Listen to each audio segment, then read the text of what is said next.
Alors maintenant, un petit intermède, on va un petit peu changer de format. Je suis sûre que vous avez plein de questions et que vous aimeriez bien que les experts qui sont là aujourd'hui, Jean-Frédéric Poisson et Philippe Crouzet, vous répondent. Alors, je vais passer parmi vous avec mon micro et puis n'hésitez pas à poser des questions. Ils arrivent tout soudain.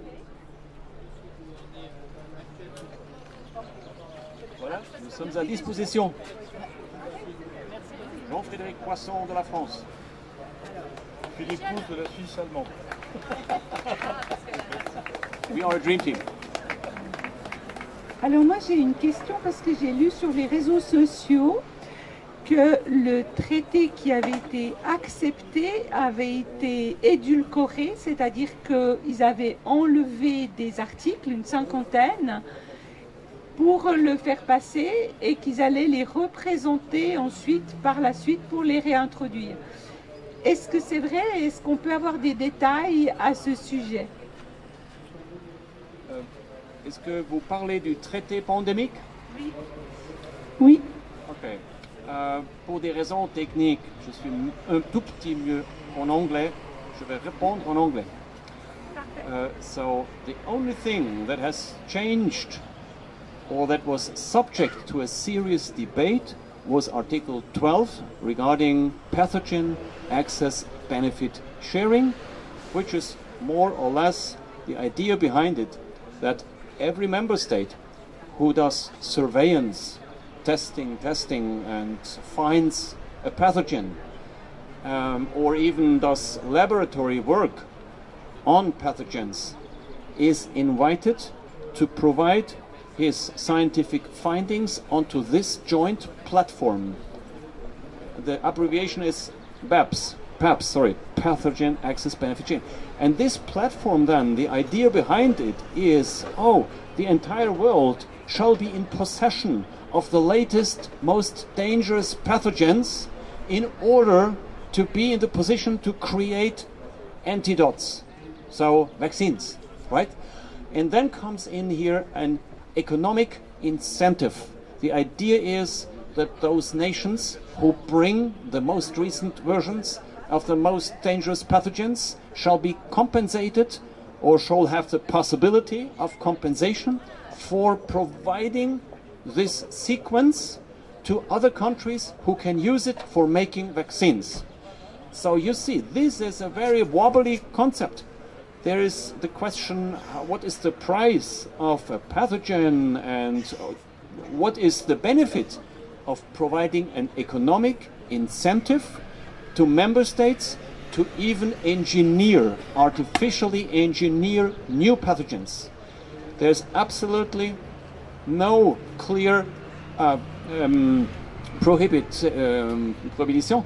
It is absolutely not forbidden under this rule to engineer new pathogens, which is gain of function. Another word for this is gain of function. So in my view, it is highly dangerous. So now all the countries have different perspectives on this Article 12. And this Article 12 is not finally negotiated until today. It is the sole article that remains to be finalized. And according to this Article 12, paragraph 2, it says that the remaining elements will be negotiated in the next 12 months by a separate organ, the Conference of the Parties. And then, when this is done, it is put into the so-called annex. There will be another vote, and then this entire treaty is final. So this is, to my knowledge, the only thing that is still open and that was significantly changed. But of course, since the beginning, 2 years ago, there were many, many changes on the pandemic treaty. That is correct. Un complément de réponse par rapport à ce que vient de dire Philippe, je vais dire en français. C'est plus une question de climat général.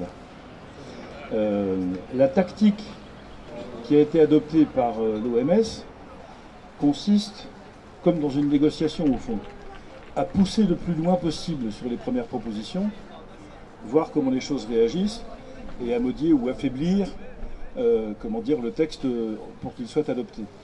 Typiquement, Ce que nous évoquions tout à l'heure sur l'obligation pour les États, c'est le mot « shall » en anglais dans le texte qui a été retiré un certain nombre de fois pour donner confiance au fond, pour dire aux gens « shall » ça veut dire « devront », l'obligation pour les États d'appliquer les préconisations de l'OMS, le verbe anglais. Alors ils l'ont retiré d'un certain nombre d'endroits. Malheureusement, on n'est pas en confiance maintenant avec cette organisation. Et on voit très bien que la tactique consiste à retirer ce qui gêne dans un premier temps, adopter le principe général, et une fois qu'il est adopté, revenir avec des dispositions plus fermes qui sont celles qui avaient été abandonnées à l'origine. C'est la technique de la porte ouverte. Les logiciens disent qu'il faut qu'une porte soit ouverte ou fermée. Là, ils ne l'ont pas ouverte, ils l'ont entrebâillée. Mais une porte entrebâillée, c'est une porte ouverte. Et donc une fois que le principe général est adopté, rien n'empêche plus tard la même Assemblée Générale, enfin, la même OMS, de revenir devant les États membres en disant vous voyez, on a mis en place le dispositif général, il est plus souple, il est moins contraignant, mais enfin maintenant, les circonstances particulières, de nouvelles graves pandémies, de nouvelles menaces, de nouveaux risques, obligent à renforcer ce dispositif qui avait été assoupli à l'origine. C'est ça qui est en train de se passer. La résistance des États a été telle l'an dernier que l'OMS n'a pas pu aller jusqu'au bout de sa démarche. Il y a un an, nous étions sur cette même place, ma chère Michel, cher Philippe, pour les mêmes raisons. L'OMS voulait faire adopter ces textes l'an dernier, elle n'y est pas parvenue. Elle recommence avec une disposition et des dispositions un peu affaiblies par rapport au texte de l'an dernier, mais l'esprit demeure le même, au fond. Et puis, on est concentré sur le traité, mais il y a aussi le règlement sanitaire international, qui n'est pas rien et qui, lui, pour le coup, poursuit son cours et son adoption. Et donc, en fait, la tactique de l'OMS consiste probablement à renforcer le règlement sanitaire, à affaiblir le traité pour qu'un jour, au nom du règlement sanitaire, on finisse par renforcer le traité. C'est ça la tactique de négociation. C'est pour ça que moi, je ne suis pas du tout rassuré par ce qu'on appelle dans le Parlement des amendements de repli. C'est-à-dire on n'obtient pas ce qu'on veut, alors on adopte une formulation un petit peu moins contraignante pour que finalement ça soit accepté et ensuite on poursuit. C'est ça qui est en train de se faire. Yes. Merci. Est-ce que vous avez d'autres questions? Ouh là, oui, je peux plein de questions.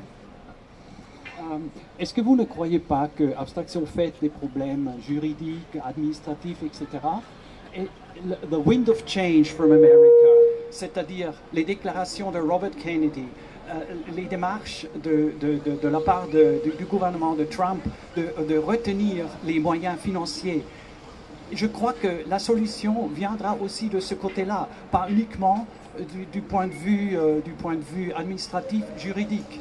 C'est ça le problème. Enfin, je ne sais pas ce que vous en pensez. J'aimerais partager votre optimisme. Le fait que les États-Unis aient retiré leur contribution, c'est environ 800 millions de dollars dans le budget de l'OMS, la contribution américaine, donc ça n'est pas rien. C'est une part importante du financement de cette organisation, c'est vrai. L'Argentine s'est retirée, c'était pour quelques dizaines de millions par an, donc on peut dire que l'OMS aujourd'hui s'est vu retirer environ 800 millions de dollars de son budget annuel. Je pense deux choses par rapport à ce que vous avez dit. Je vais dire très clairement que ma confiance dans le gouvernement de Donald Trump est limitée en réalité, parce que moi je suis français, je ne suis pas américain, donc je vois bien ce qui va nous tomber sur la tête et ça n'est pas fait pour me rassurer.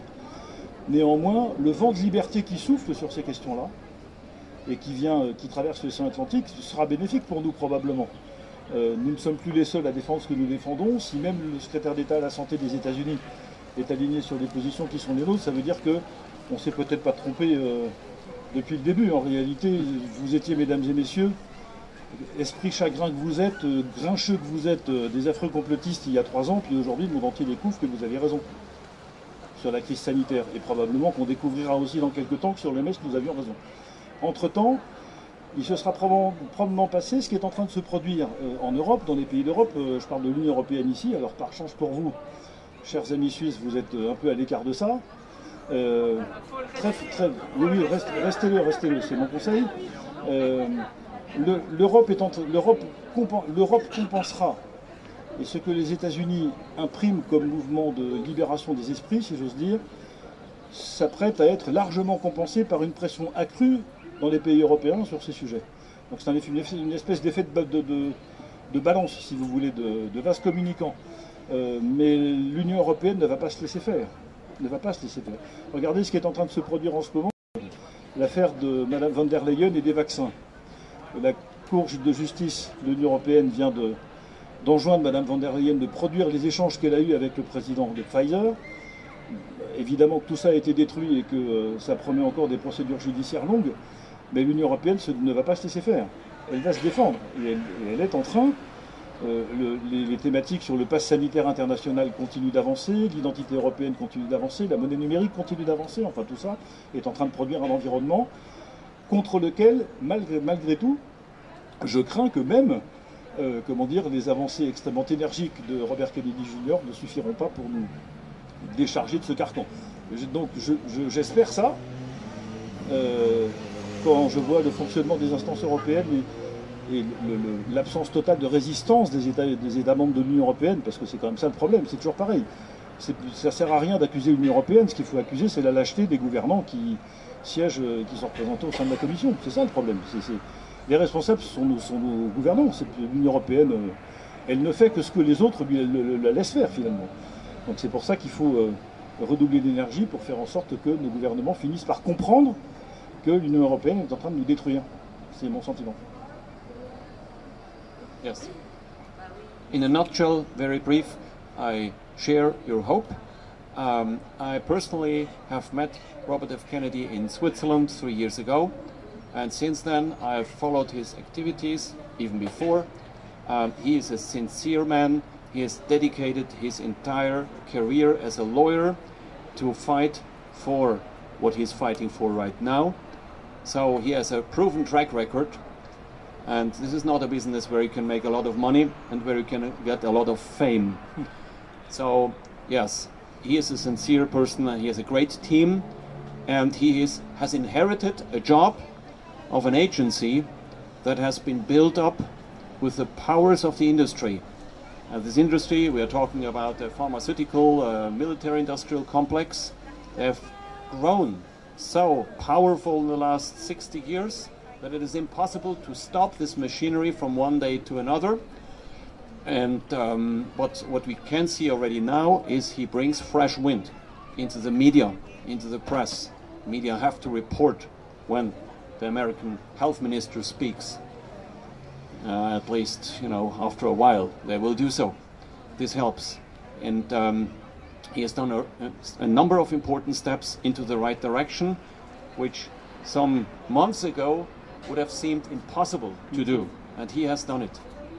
So we will certainly try our best to work together, or it is a good concept that we work together with them, and so there's reason to hope, yes, but there's still a long way to go.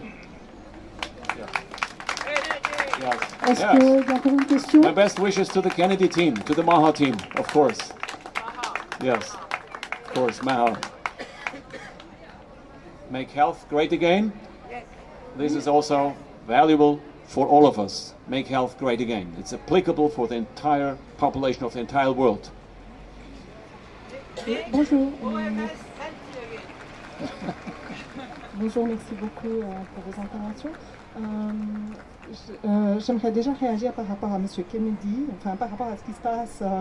Il y a une médecin très importante qui est une lanceur d'alerte aux États-Unis, qui s'appelle Mary Bowden, il me manque un prénom, Mary Bowden, et qui signale que des milliers, alors je ne sais plus si c'est 9 millions d'enfants qui ont reçu récemment le vaccin Covid. En tout cas, j'ai pu constater par moi-même en regardant le CDC, Center Disease Control, qu'effectivement, les bébés de l'âge de 6 mois à l'âge de 4 ans ont l'obligation, sont censés recevoir les vaccins Covid, 3 vaccins Covid, alors je crois 2 de Moderna ou 3 de Pfizer. Vous pouvez l'observer très facilement en regardant le CDC, et ça pour le moment, ça n'a pas été interdit par le service de la santé. Et une autre chose aussi que j'aimerais signaler, enfin par rapport à l'intervention de monsieur, et un petit peu la réaction de monsieur, je ne sais pas votre nom, c'est que oui, les États-Unis se sont retirés de l'OMS, d'accord, mais enfin je ne sais pas exactement sous quelle forme juridique, mais par contre, on a bien tous pu voir que le second jour de son mandat, Trump a annoncé le projet Stargate, qui équivaut, selon Madame Austin Fitts, à un second warp speed. Donc oui, ils se sont retirés de l'OMS, mais en fait, ils font leurs affaires dans leur coin pour les vaccins ARNM. Et on a appris alors je ne sais plus qui aux États-Unis, mais en tout cas, par exemple, par le médecin Heiko Schöning, le médecin allemand, par Austin Fitts et par d'autres entités, entre autres aux États-Unis, qu'il y a des méga-usines à ARNM qui sont construites dans le monde. Donc c'est... Disons, personnellement, je suis pas très rassurée, pas du tout rassurée par ce qui se passe au niveau de l'administration américaine par rapport au vaccin ARNM. Moi, j'ai une petite question. Ce que je me demandais, c'est que j'ai appris donc par rapport au RSI, la Slovaquie, je crois qu'elle s'était opposée. Je ne sais pas si elle s'était juste abstenue ou opposée, et que le président de la Slovaquie avait avait presque été assassiné. Enfin, il y avait eu Est-ce que les gouvernements, comme la Suisse par exemple, est-ce que ceux qui sont en charge du gouvernement, est-ce qu'ils risquent quelque chose pour leur vie lorsqu'ils disent non, par exemple, au traité pandémie ou au RSI? Est-ce qu'ils sont en danger? Est-ce que c'est pour ça aussi qu'il y a autant de gouvernements qui s'alignent? The question is whether the representatives of the government have any kind of risk to fear when they act against the treaty, respectively vote no. I don't think so, but we have seen the example of Robert Fico, president of Slovakia, who was almost killed. So there's certainly the fear. The fear is strong. And Robert Fico tried to have this vote that I mentioned in my speech, the vote of consensus, changed to the ordinary format of explicit count of the votes. This is what he wanted. And Tedros, the Director General, has called him and has urged him, please withdraw your intentions. We want to have a vote by consensus. I think these representatives have a lot of fear. They have fear. Je ne sais pas s'ils risquent leur vie, mais il est clair, c'est ce qui s'est passé en Roumanie il y a quelques jours. Si vous vous opposez de manière très ferme à la marche qu'on veut nous imposer, vous avez des ennuis. Peut-être pas au point de perdre la vie, mais vous êtes très très largement contrarié, en tout cas, à défaut d'être tué. Donc il y a des pressions terribles qui s'exercent sur les gens qui s'opposent.